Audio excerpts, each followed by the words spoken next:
Congress party ఇచ్చిన ఎన్నికల హామీలో భాగంగా అమలు చేస్తున్న ప్రజాపాలన కొత్తగూడెం మున్సిపాలిటీ పరిధిలో ప్రజల నుంచి విశేష స్పందన లభిస్తుంది. 6 గ్యారెంటీల పథకాలకు దరఖాస్తు చేసుకునేందుకు ప్రజలు భారీ సంఖ్యలో తరలివస్తున్నారు. అందుకోసం వారికి ఎలాంటి అసౌకర్యాలు కలగకుండా మున్సిపల్ అధికారులకు అన్ని ఏర్పాట్లు చేశారు. కొత్తగూడెం మున్సిపాలిటీ పరిధిలో ప్రజాపాలన అమలు తీరుపై కొత్తగూడెం మున్సిపల్ చైర్పర్సన్ కాపు సీతాలక్ష్మితో కిరటం ప్రతినిధి శ్యామ్తో face to face. Congress party మనకు వచ్చిన ఎన్నికల హామీల్లో భాగంగా ఏదైతే ప్రకటించిన 6 గ్యారెంటీలను ప్రస్తుతం అమలు చేస్తా ఉన్నది. దానిలో భాగంగానే డిసెంబర్ 8వ తారీఖు నుంచి ప్రజాపాలన కార్యక్రమాన్ని చేపట్టింది.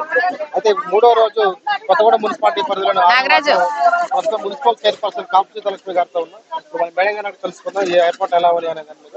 నమస్తే అండి. నమస్తే. చెప్పండి, ఇప్పుడు ప్రజాపాలన ఏర్పాట్ల మీద ఎలా ఉన్నాయి మన మున్సిపాలిటీ పరిధిలో?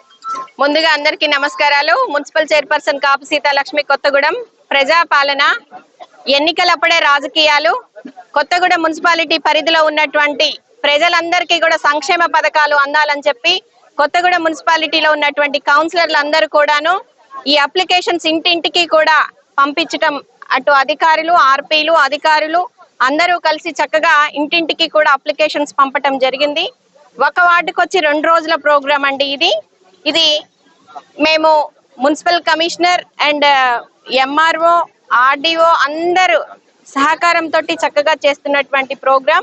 మన కొత్తగూడెం మున్సిపాలిటీ నుంచి ప్రతి వార్డులో కూడా టెంట్లు, కుర్చీలు, వాటర్ సప్లై అన్ని కూడా ఏర్పాటు చేసి ప్రజలకు ఇబ్బంది లేకుండా, ఎవరికన్నా అప్లికేషన్ రాసుకోవడం రాకపోతే కూడా హెల్ప్ డెస్క్ కూడా ఏర్పాటు చేయటం జరిగింది.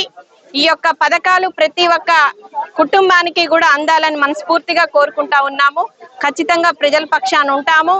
ఈ పథకాలన్నీ కూడా అందినట్టయితే అది ఎన్నికల్లోనే రాజకీయాలు ఆ ప్రభుత్వానికి అండదండగా ఉండి ప్రభుత్వాన్ని ముందుకు నడిపించే విధంగా కూడా ప్రజాప్రతినిధులు అందరం కూడా ఉంటానని తెలియపరుస్తా ఉన్నాను.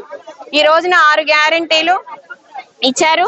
అందులో భాగంగా ఈ యొక్క అప్లికేషన్ లో మహాలక్ష్మి, రైతు భరోసా, గృహలక్ష్మి, గృహ జ్యోతి, ఇందిరమ్మ ఇండ్లు, చేయూత పథకాలు కూడా ఇవ్వడం జరిగింది. ఇవన్నీ కూడా మహిళలు చాలా ఎక్కువ మంది పార్టిసిపేషన్ చేస్తా ఉన్నారు. మంచిగా వచ్చి వారి అప్లికేషన్స్ వారు రాసుకోవడం చేత కాకపోతే కూడా ఇక్కడ పిల్లల్ని కూడా ఎక్కువ మొత్తంలో పెట్టి రాపించడం జరుగుతా ఉన్నది. చాలా సంతోషంగా ఉంది. మేము అనుకోవడం ఇవన్నీ కూడా సక్సెస్ అవుతాము అని అనుకుంటా ఉన్నాను. ఎందుకంటే అందరు కూడా చాలా యాక్టివ్ పార్టిసిపేషన్. మా దగ్గర ఉన్న జిల్లా కలెక్టర్ గారు మా అధికారులతోటి ఎప్పటికప్పుడు రివ్యూలు అన్ని కూడా చేస్తూ మంచిగా నడిపిస్తా ఉన్నారు.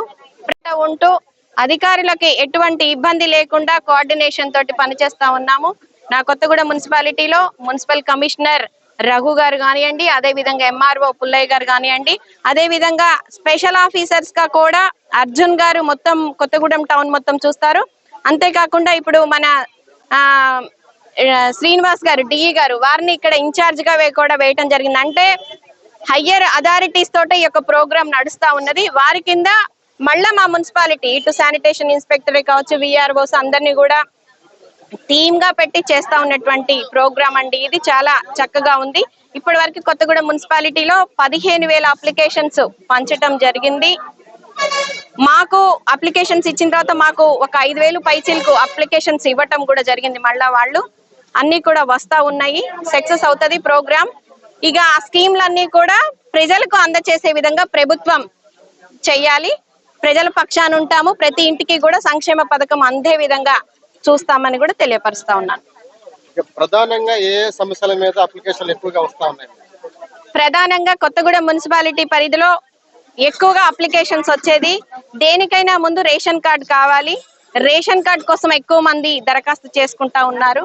రేషన్ కార్డుకి సపరేట్ అప్లికేషన్ అయితే ఏమీ లేదు, కానీ ఒక వైట్ పేపర్ లో వారి యొక్క దరఖాస్తును తీసుకుంటా ఉన్నాము. అంతేకాకుండా ఈ ఫంక్షన్స్ కూడా చాలా మందికి రావాల్సి ఉన్నది. ఇది ఇటు రామవరానికి వస్తే ఈ రోజున రామవరం 6వ వార్డులో ఉన్నామండి. ఇది చాలా స్లమ్ ఏరియా. చాలా మందికి కూడా ఇండ్లు లేవు. ఇందిరమ్మ ఇళ్లు కూడా వారందరికీ అందాలని చెప్పి మనస్ఫూర్తిగా కోరుకుంటా ఉన్నాను. ఎక్కువ శాతం అయితే రేషన్ కార్డులకి వస్తున్నాయి, పెన్షన్స్ కి వస్తున్నాయి, ఇందిరమ్మ ఇళ్లకు కూడా వస్తున్నాయి. ఇప్పుడు మనకి మహాలక్ష్మి పథకం అని ఒకటి పెట్టారు. దానికి కూడా యువత అందరు చదువుకునే పిల్లలందరూ కూడా 2,500 రూపాయలు వస్తే దేనికన్నా అవసరవుతుందని చెప్పి ప్రతి ఒక్కళ్ళు కూడా అప్లికేషన్ పెట్టుకోవడం జరుగుతా ఉన్నది.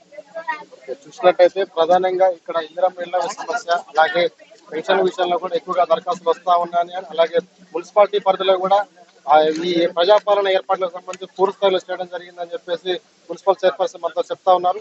కెమెరామెన్ శ్రీనివాస్ తో శ్యామ్, ఎరటం న్యూస్, భద్రాద్రి కొత్తగూడెం జిల్లా.